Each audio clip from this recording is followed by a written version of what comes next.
Hey, what's up? GW coming to you live, and today we're going to talk about The Monkey, that movie based off the Stephen King short story that was in Skeleton Crew, and it was written and directed by Osgood Perkins, who directed another gem this year called Longlegs. If you haven't seen that, check that out because Nicolas Cage is pretty damn creepy in that.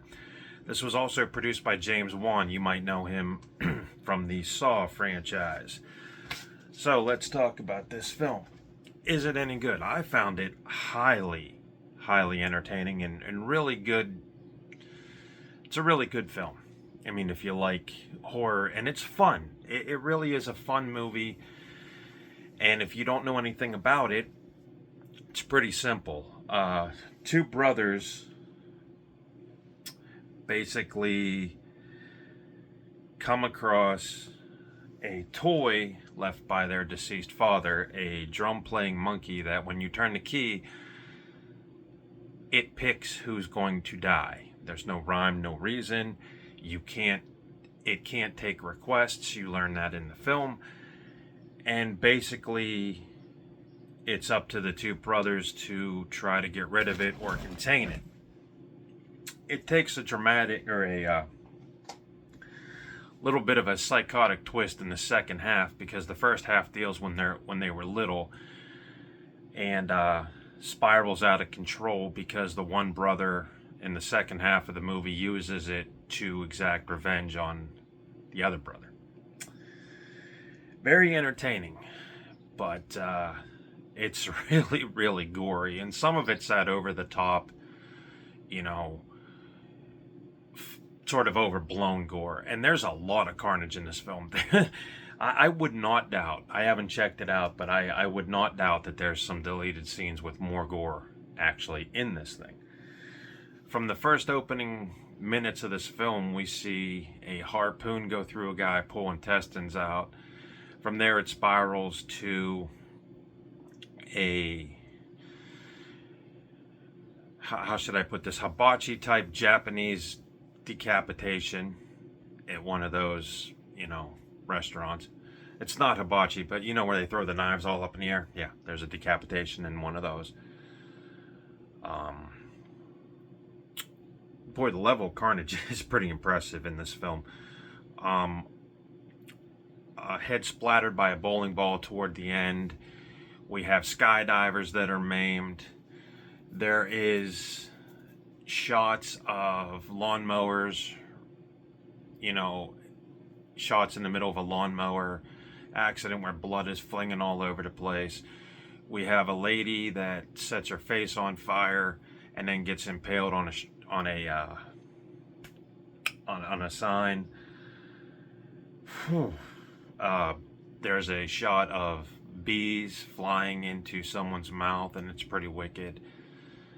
Basically, and then you have a bus full of cheerleaders that are hanging out the window that gets splattered by an oncoming truck, as well as a few other scenes, a lot of which I can't remember because, like I said, there is so much of it.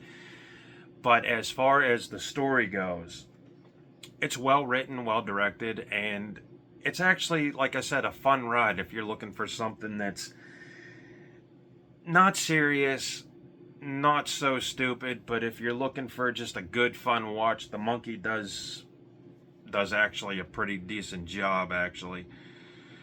Also, James Wan was he produced The Conjuring. My bad.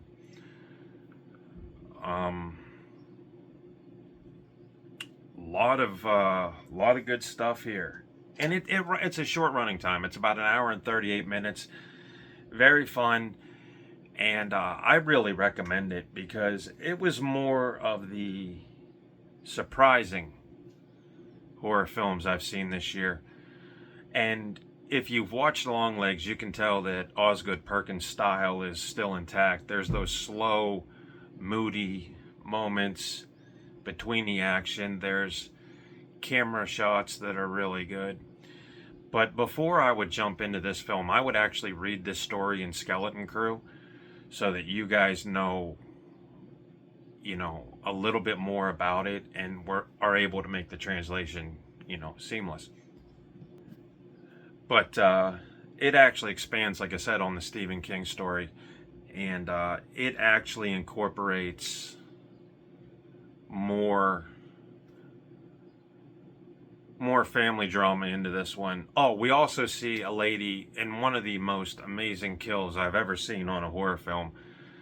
A air conditioner falls down in a hotel complex, and it actually electrifies the pool where a woman is going to dive in, and when she dives in she explodes, and it's something out of Mortal Kombat, and it was probably one of the bloodiest death scenes I've seen, and that was impressive just to see that level, because I mean she just, you know. So all in all, The Monkey is pretty good. It was better than what I thought it was. There's a lot of blood and gore, as I just mentioned. There is probably about maybe 20 or 30 profanities in this film, but it's creative. It is creative in the fact that it makes you scared of a toy. And I don't think any film recently has done that, other than, you know, the Child's Play franchise and that movie Dolls, or Dolly Dearest, if you guys remember that from the 80s. You can lump this up into a killer toy story. I mean, there's probably other ones, but those are the big ones.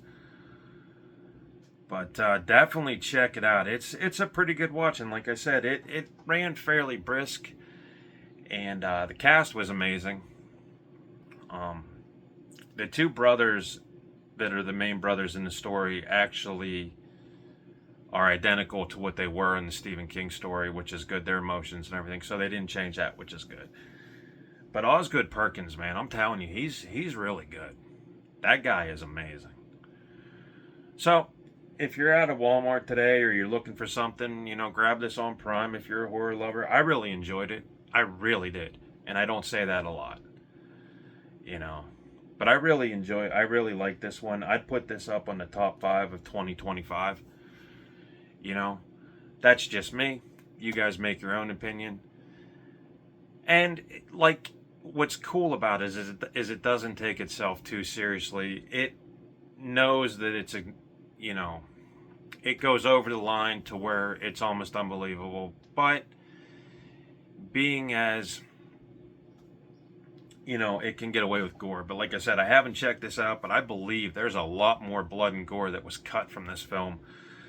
But from the opening minutes, like I said, we're in for a roller coaster. Once you see one death, you wonder how creative they're going to get with the next, and the one after, and the one after, to the point where you just go, whoa, you know what I mean?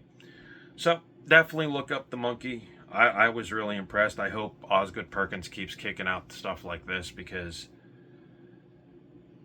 it's truly impressive. It's my review, and I will catch you on the flip side.